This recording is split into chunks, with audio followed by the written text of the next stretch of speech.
Hello and welcome. You're watching NewsX and I'm Megha Sharma. India's External Affairs Minister S. Jaishankar has attended the 23rd meeting of the Shanghai Cooperation Council of Heads of Government in Islamabad. Now, while addressing the SCO member states, he has given a clear message to Pakistan that terror and talks cannot go side by side. Referring to the SCO Charter, Dr. S. Jaishankar emphasized that the organization must be firm and uncompromising in countering the three evils of terrorism, separatism and extremism. He went on to say that if terrorists across borders are characterized by these three evils, then they are hardly likely to encourage trade, energy flows, connectivity and people-to-people exchanges. This tough talk comes as a chorus for dialogue with India grows in Pakistan. Both Nawaz Sharif and Bilawal Bhutto have made a U-turn pitching for this. However, Pakistan is still adamant on backing terror outfits that harm innocent civilians in India. Our neighbour continues to be a safe haven for terrorists in hiding, the very same terrorists who plan and plot attacks here. Therefore, we have made it crystal clear that talks are not on the table. Our stance towards our relationship with Pakistan is based on the fact that cooperation can take place only in the presence of mutual respect, sovereign equality and a recognition of territorial integrity. And this is what S. Jaishankar highlighted during that speech. But that's not all. He also emphasized that the SCO cannot progress if we cherry-pick global practices.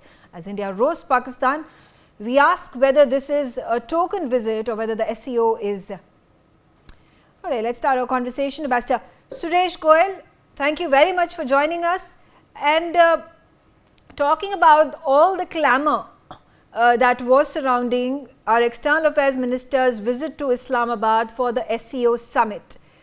While there has been a strong statement made by the Ministry of External Affairs that this is a visit solely for India to be part of the SCO summit because SCO holds an important integral strategic part of how the economies of the SCO function in collaboration with each other. What has been pointed out time and again is there is no reason for India to hold talks, to hold dialogue with Pakistan, and this has once again been reiterated by External Affairs Minister of our country. Thank you, Megha, and good afternoon to you and good afternoon to all my co-panelists and all the viewers who are listening to this program. I think the point about not entering into any formal bilateral discussions with Pakistan during this visit has been belabored, has been stated very often, and it was very clear right from the beginning that the visit is not going to become a channel or become an occasion for Pakistan to even try and see if they could carry on the bilateral agenda with EM Jaishankar during this visit. And I had said earlier also that it is quite certain with the statements coming from EAM and the Indian side that there will be no formal bilateral meeting, but you cannot overrule any Pakistani delegate, any Pakistani leader trying to basically raise bilateral issues informally in casual conversations. We do not know if they tried or not, but obviously we have not paid attention to that, if going by the reports coming from Islamabad. If you permit me, I'm going to really come to what actually the EM said at the meeting. Now, I think EM has made very clear through her intervention, not just to Pakistan, but also to other countries, and you know which country I mean, more importantly from our point of view, that CPEC, he mentioned CPEC. The CPEC is a violation of India's sovereignty, territorial integrity. It's a message to both of them. Not just a message, it's a clear statement to both of them. The CPE is a violation of our sovereignty. Beyond CPEC on terrorism, familiar statement, but I think what is also more important is that EAM underlined the importance of regional cooperation, regional security, regional economic cooperation, etc., etc. And he underlined that such a regional cooperation, such regional work together and economic cooperation is possible only with joint understandings, and respect for each other. And I think that was again a very clear message to China, who not only through CPEC but also through its incursions in across our line of control, Galwan, Ladakh, etc., has tried to basically gain, gain strategic advantage by questioning and by not respecting the agreements and the understanding which were there earlier.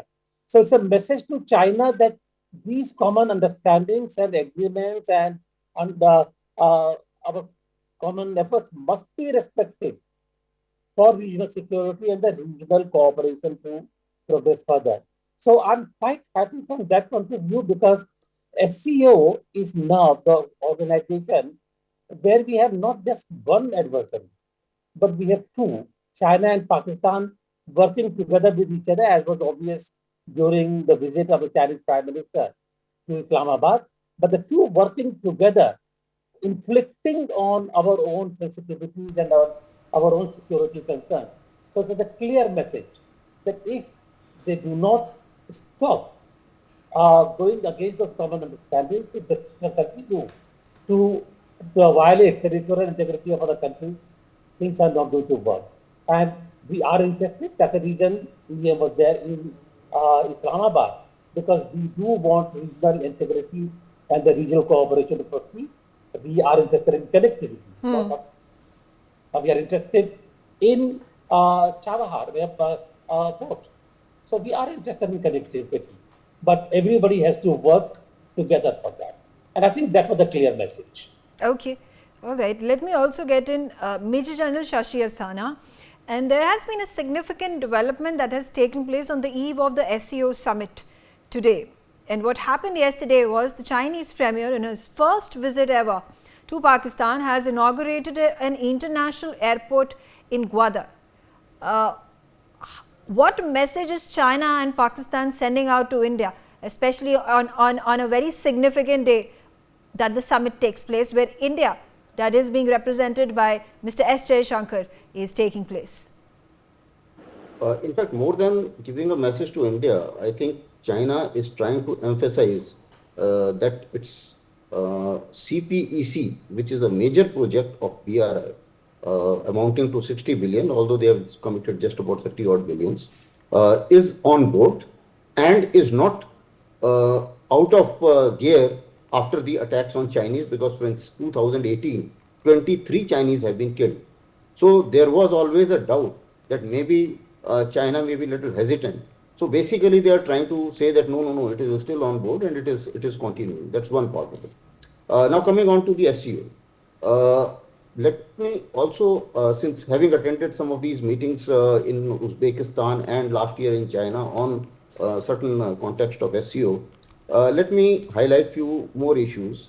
Firstly, China and Russia both are trying to convert SCO as an anti-West organization. Whereas the Indian position is that we are not anti-West, we are non-West, we are global South. And the organization must remain so. And there were a lot of criticism as to why we are attending in Pakistan. We must attend in Pakistan, as has been rightly done, for a simple reason, because you cannot, shall I say, influence an organization unless you are physically there. Because any statement can be passed against you in absentia. That's one. Secondly, as far as we are concerned, we do bring a lot to the table of SCO in a manner that we are a country which has good relations with West too. So even if they would certainly need us to make to act as a bridge between SCO and West. That's another part of it. Okay. Secondly is the terrorism. The strategy of three evils. Chinese had a strategy of three evils. They tried, before India joined, they tried to pass a resolution which was passed. And under that resolution, these three evils, that is terrorism, separatism and extremism, it was supposed to be eradicated and all actors were supposed to act against it. And that was in context of ETI. Now, very rightly, External Minister, our Indian External Minister, Dr. Jaishankar, has rightly pointed out the same clauses and said what we wanted to say, that terror and talks cannot go together, and people who are sponsoring terror, they need to be reminded that there is something like this. There is an organization in SCO called as RATS, that is Regional Anti-Terror Structure.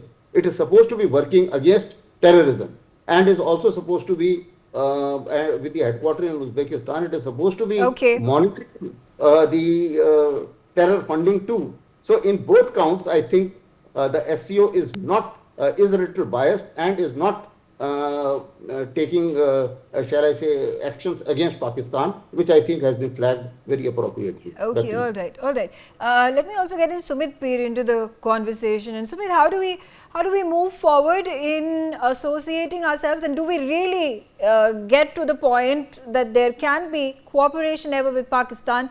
The 3 pointers that had been reiterated by Major General Shashi Asthana, that had been raised by Minister S. Jaishankar, and of course there has been conversation that has been had. A number of leaders from Jammu and Kashmir and their political parties have time and again advocated that there needs to be dialogue with Pakistan. How does this hamper India's image in the stance that it has taken on the global platform? Megha ji, thank you very much for having me on your show. Kindly allow me a minute more today, but 4 or 5 things I need to put in perspective. First thing is, Pakistan ki dulai, Pakistan ki zameen pe.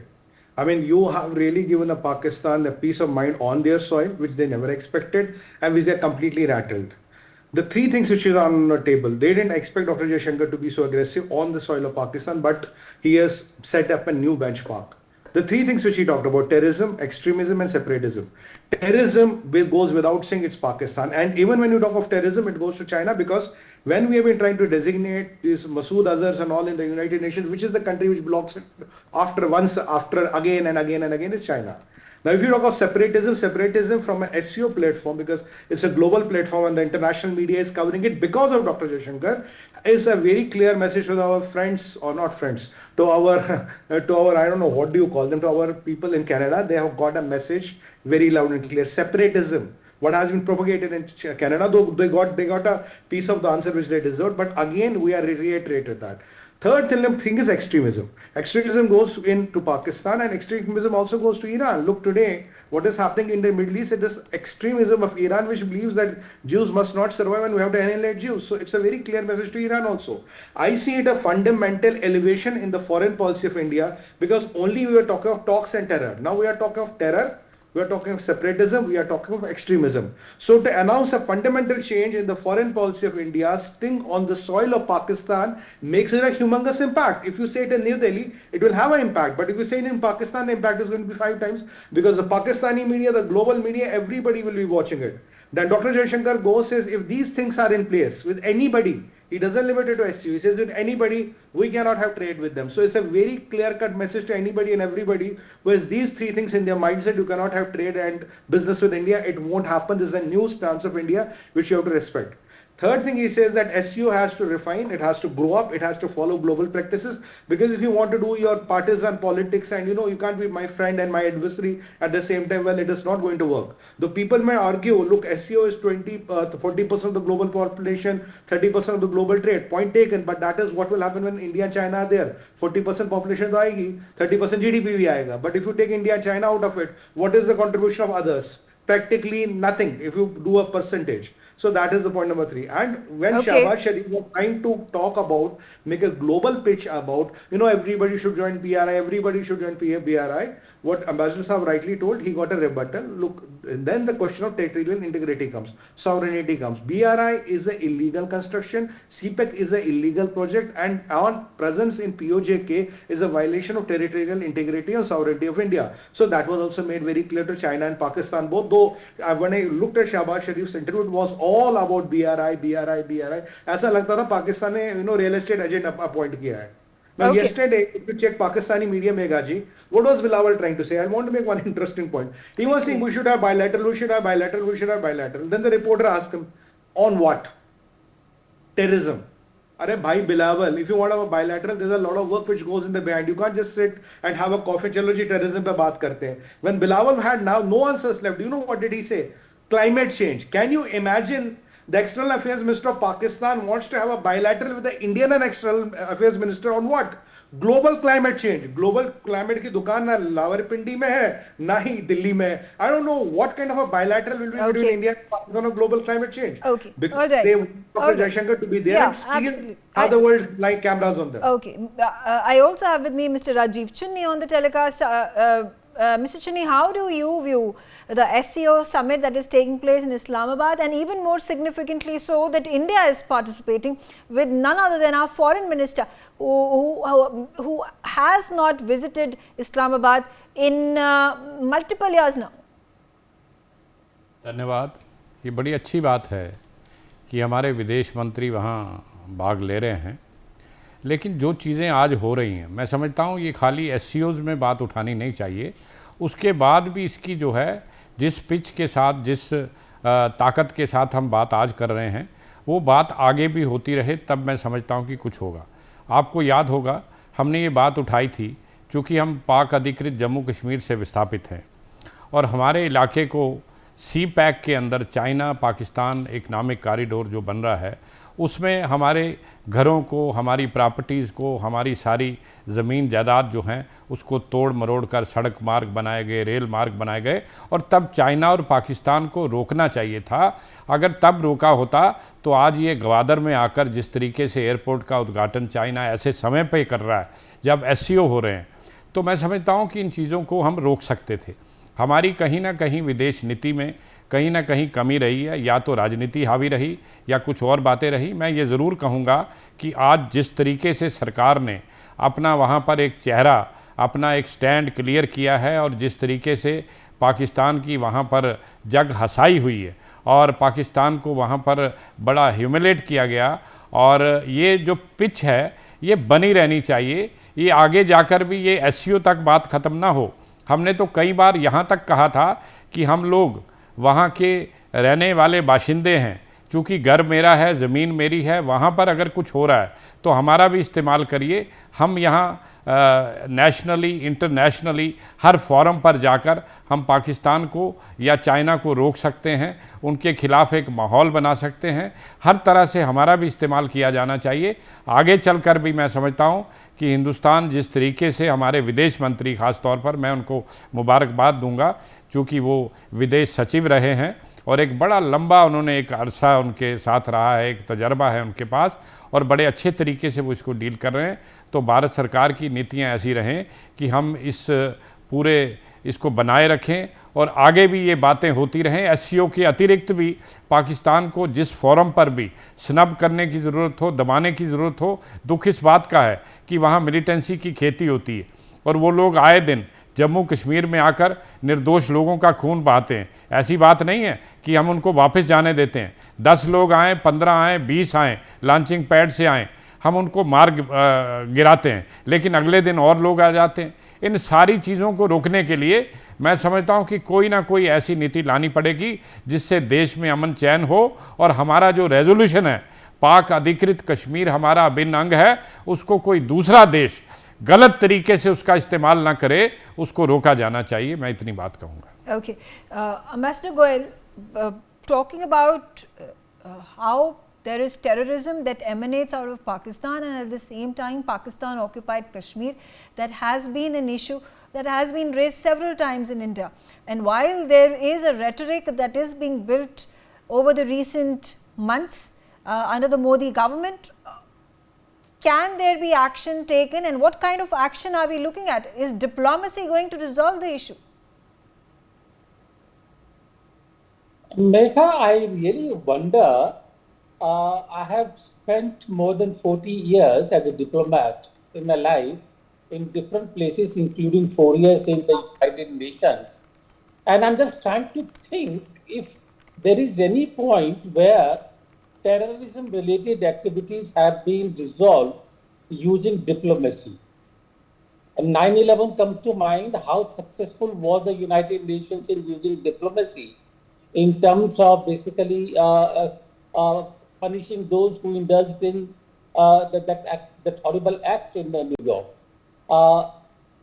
See, the point is that the whole point of terrorism is to really use terror use the instrument of creating fear among civilian people in a way that it works against any kind of peaceful mechanism, diplomacy.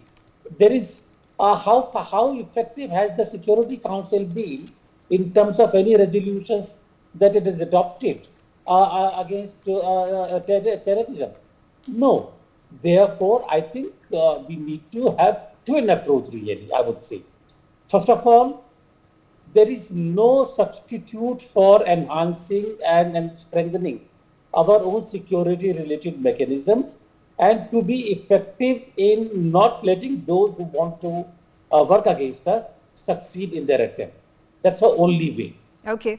To use diplomacy to make sure that other countries do not begin to act against our interests. Look at the example of Canada or even the USA.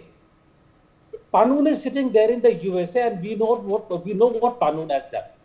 But basically, all the Five Eyes, they will keep on looking for different reasons as to why India should not be acting against them, because Panun lives in the USA. But did the American president at the time think again of going and attacking Iraq when they got Gaddafi out of Libya or when they got Saddam out of Iraq? Every country in this game has to use its own medium, its own mechanism. Therefore, two things again, just to underline: enhance our own security mechanism, strengthen ourselves, and keep diplomacy to keep others at bay. That's Okay. all. Okay. Coming back to you, Major General Shashi Asthana, again talking about the significance of the Shanghai Cooperation Organization. We see that there are two strong powers from global south. You take a look at India and China, and then you have the if I could say the proxies of China, which is Pakistan, and then you have the other smaller nations, Uzbekistan and Kazakhstan and all of them. How can India at this point of time influence the SCO? See, India has a lot to bring to the table of SCO to influence it. One is the idea of the digital inclusion and the digital financial inclusion. I'm given to understand that this idea has been accepted to a great extent by most of the CAR countries and other countries as well. It may not be China, but others certainly are very keen to learn from the Indian experience of the digital transactions, which India has done quite well on that issue. Second is the question of connecting SCO from the rest of the world and especially the Western world. Because as I could see the feelings when I had visited CAR countries, they do not like the domination of Russians now. They also do not like the domination of Chinese, but they are with Chinese because of the connectivity. They are landlocked and they need connectivity, and therefore the BRI appeals to them in some manner or the other. But they certainly want to connect to West. That was the feeling. And perhaps there is a point. Similarly, the shortest route to warm water from CAR countries is through Afghanistan and Iran and Chabahar, and that is something which we are trying to address. So these are some of the points where we can. Secondly, what has happened is that in the world, after the influence of UN has diminished, because they have not been able to resolve any of the global problems, by and large, especially security problems. So what countries are trying is that they are trying to seek regional solutions by regional organizations. And that is why you find that there is a lot of countries who want to get into SCO. Now, we will have to be a little cautious. Like I remember very clearly the case that Bangladeshis made a very strong presentations to get into SCO. So there is a clamor of so many people who want to get into SCO for various reasons. But notwithstanding that, India is a strong country, and India is a country which is being seen benign, because all other countries, they extract their pound of flesh, especially these two major powers which we are talking about, especially China, because Chinese domination and aggression is important in a manner that even with Chinese on the left, on the western side, They had a settled border with one of the CAR countries, and one fine day they say, no, this border doesn't exist, and they laid a claim well beyond that border, which was a settled one, and signed one. So this is the way the things Okay. are. Okay. So that is All where right. perhaps they All can right. Sumit, coming to you and talking about can there be alternative that can be used by India to woo the smaller nations in SCO when it comes to CPEC and the other BRI projects that are then allowing for funneling of millions of dollars to the smaller nations within the SCO? Hey, Meghaji, there are 2 or 3 points here. First of all, I wanted to touch, I missed on the last, my intervention. The airport which General Saab was talking about, the airport was ready 24 to 36 months back, but Pakistan was not giving it to China. Chinese put their hand back and said कि अभी हमें इसकी inauguration करनी है, because it is believed Asim Munir has partially leased that airport to Americans, which they would use against Iran if there's a war. Now with the inauguration of airport, now which the Chinese have formally done, now this airport and airstrip cannot be used against Iran. So Americans are going to be really pissed off with Pakistan on that, which is a good news for us. Let it be like that.